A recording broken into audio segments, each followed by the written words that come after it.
ดีพี่น้องสบายดีพี่น้องสิไปใส่เนี่ยฮะสิไปวัดสิไปวัดไปเห็นยังวัดไปยังไปกินยาไปกินยาไปกินยาไปหยอดยาเป็นพยานบักแดงป้องกันพยานบักแดงไปขึ้นรถไม่ไหวแน่หมอนะหายางคือขี่ข้าก้นนี่หมอน่ะก็ดึงนั่งทั้งหลังไปพี่น้องตอนนี้ก็มาฮอดวัดเลยพี่น้องว้าแต่ละคนแข่งขานี่แหละนอนนาลินขี้ดินขาดำปื้อเปลี่ยนแต่เสื้อพี่น้องน้ำยังพันอาบไปขับไปยาก่อน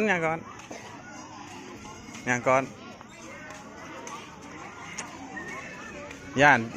คนป่าเขาบ้านมันชื่อย่านชื่อแล้วเอาพี่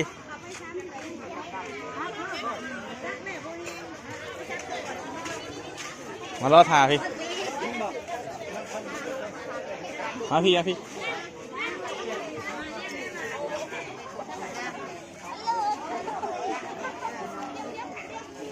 บรรยากาศซักยาหยอดยาอายืนไปทางไหนนี่ฮะต่อคิวนะคือว่าต่อคิวต่อยังเลยไฟซักไฟยังบ่ซักให้นะฮะซักยาเลยนะฮะให้ซักยาเลยเนาะอันนี้ยังไม่ได้ซักนะให้เลยให้ก่อนแล้วยังทันได้ซัก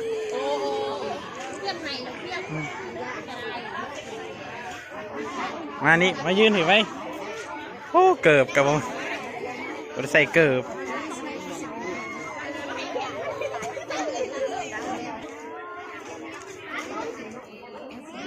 ต่อคิวนะนี่ฮะต่อคิวมายืนต่อคิวยังต่อคิว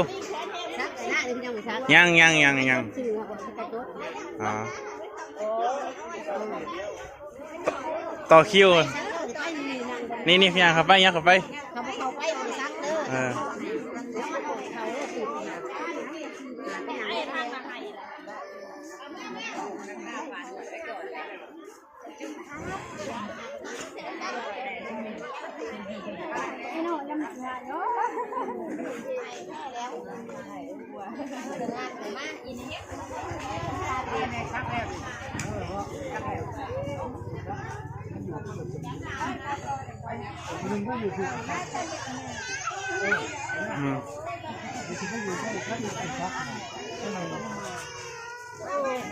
เก่ง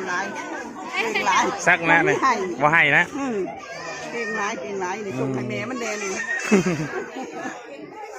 ยืนดูโอ้ซักเล็ก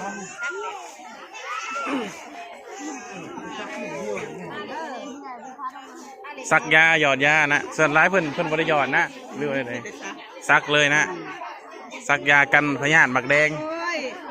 ให้แล้วนะเจ็บด้วยก่อน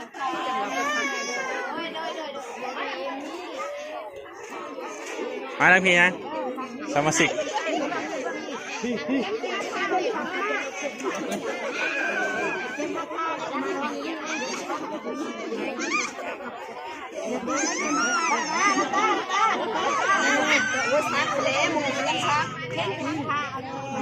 ซักรถมันไม่ได้เจ็บ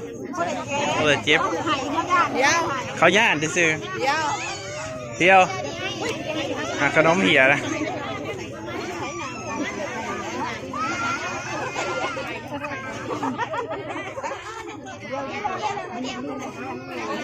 แทง2 บ่อนเมื่อกี้นี่แทง2 บ่อนบ่เข่ากินนี่นะผลิก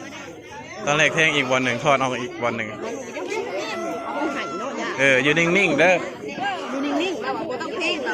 ใส่เสื้อแกออกไว้แกออกจอดขึ้นไวๆซะ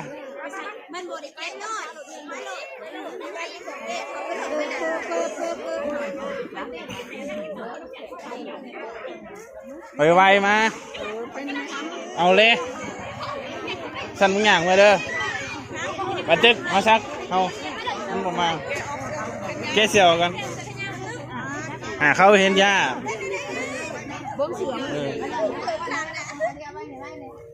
เขาบ่เห็นยา เด็กน้อยๆเขายังซักได้มึงก่อนแล้วตึกมึงแล้วก็แล้วนั่งพลอยกันซักได้นะ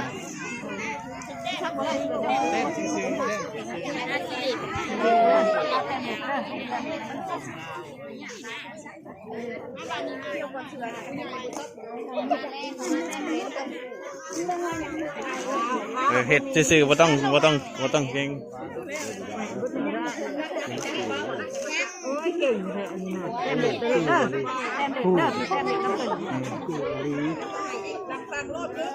นางตั้งตึกยังไงเอาไง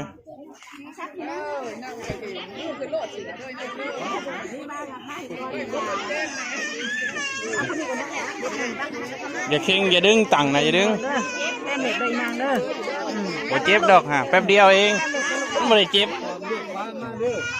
มาอย่างมาผิดไหมอย่างมาจับไว้สั้นเลยไปแต้มเล็บกูไหมหลุดไปแต้มเล็บน้ำลาวไปท่าเล็บน้ำลาวเขาพี่ท่าเล็บดูพี่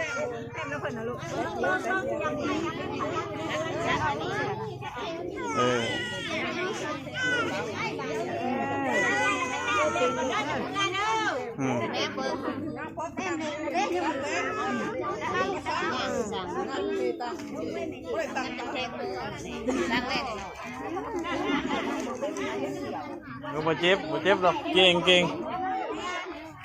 บ่ได้ซักได้เก่ง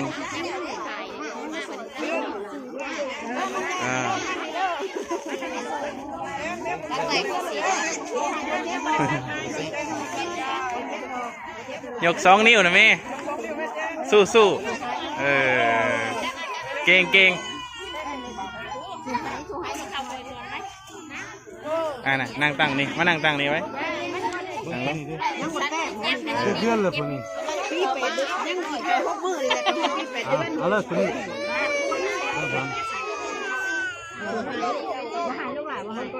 เสือก็ได้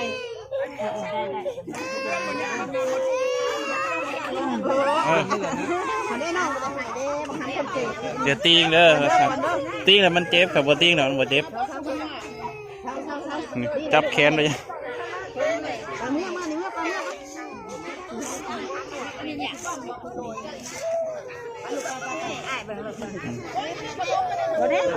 อย่าเนม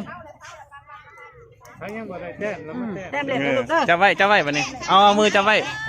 มือจับไว้ใช่แหละก็ไม่เห็นเจ็บมาไวใส่การทหารได้นี่ฮะบุษันว่าได้เมื่อได้เดือนแต่มึงคนเดียวนี่แหละตึกเขาก็ซักหมดเลยมันสิเจ็บยังหาไม่ได้เขาซักบ่ได้เจ็บมานั่งลงเห็ดดีๆดูเบิ่งดูอายคนหนึ่งวะโหบ่ซักกับต้องเมื่อไปบ่ต้องเมื่อเด้อสิมายังมือไปได้ไหมให้ได้อายคนฮะ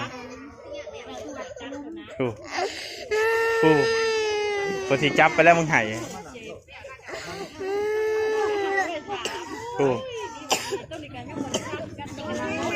สีซักจับตึกมาไว้เหลือแต่ผู้เดียวนี่ฮะเหลือมึงผู้เดียวนี่ไรซักเลยเมื่อได้คือซักบริซักบริเมื่อจะเถื่อได้นี่ฮะ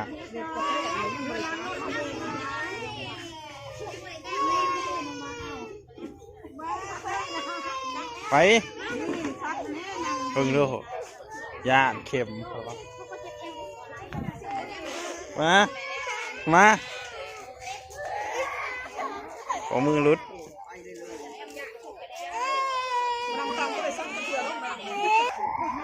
เดี๋ยวจับกลุ่มพี่น้องขอตัวจับกลุ่มแป๊บหนึ่งซักแล้วเลยพี่น้องจับเน้น ใส่การทหารเอานวลผ่ายวะเอาไม่นวลผ่ายฮะไปเอานวลผ่ายใหม่เนี่ยเอานวลผ่ายใหม่สำลีนี่ใส่ไว้นี่บนจะไว้จะไว้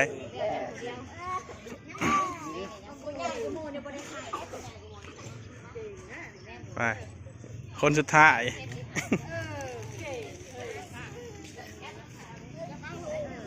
ไปเมื่อไปดิ ขึ้นรถไปเบิ่งรถจกดินได้ป่ะ ดิมรถเก่งคือยังไงเมื่อ ไปขึ้นรถ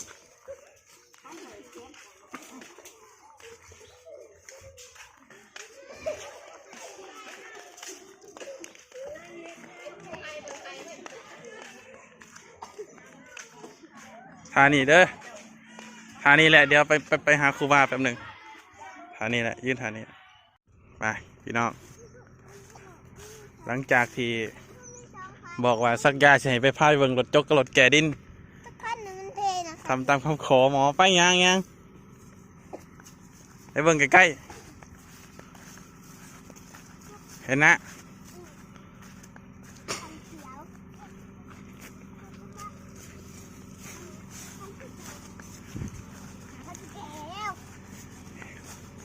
เห็นนะรถแก่ดินนะเห็นนะคักบ่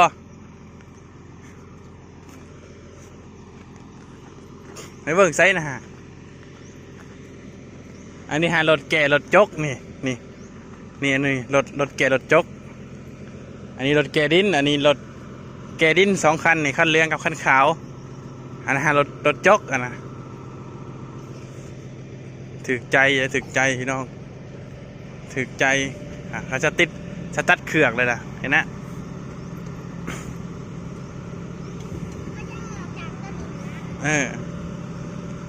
เขาสตัดเครื่องเลยรังแปลงขิงรถอยู่เห็นป่ะคันว่าไงเลยไงมันก็จกอดินแหละมันก็จกใส่รถแบบนี้พูนมันจกอยู่น้องสะอยู่จกอยู่พุ่นทางมือ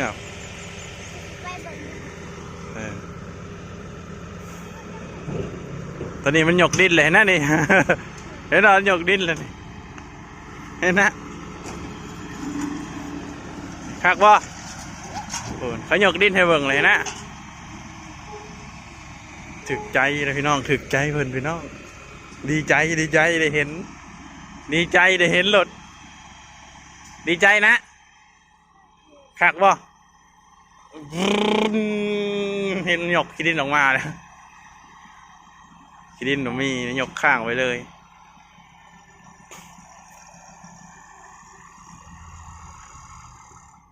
เขาหยกข้างไว้เลยนะ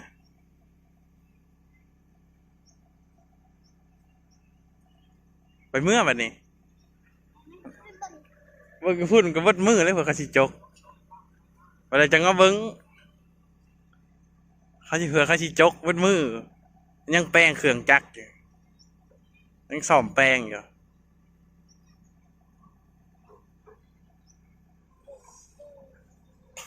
จกดินออกเลยนะฮะ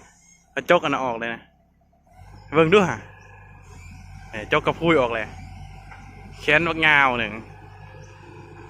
แขนจกวักงาวหนึ่งนี่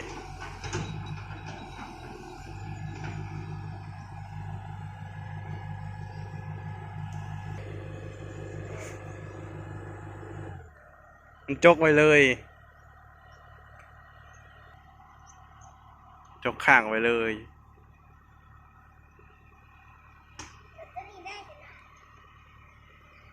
นี่ไปเมื่อบัดนี้ไปยังเบิ้งอะไรยังเบิ้งแดดนะนี่ฮะสวยนะนี่ยังสิลงเซอยู่นี่ลงไปเกี่ยรักขั่วอยู่ไปเมื่อยังก่อนไปเมื่อขึ้นรถ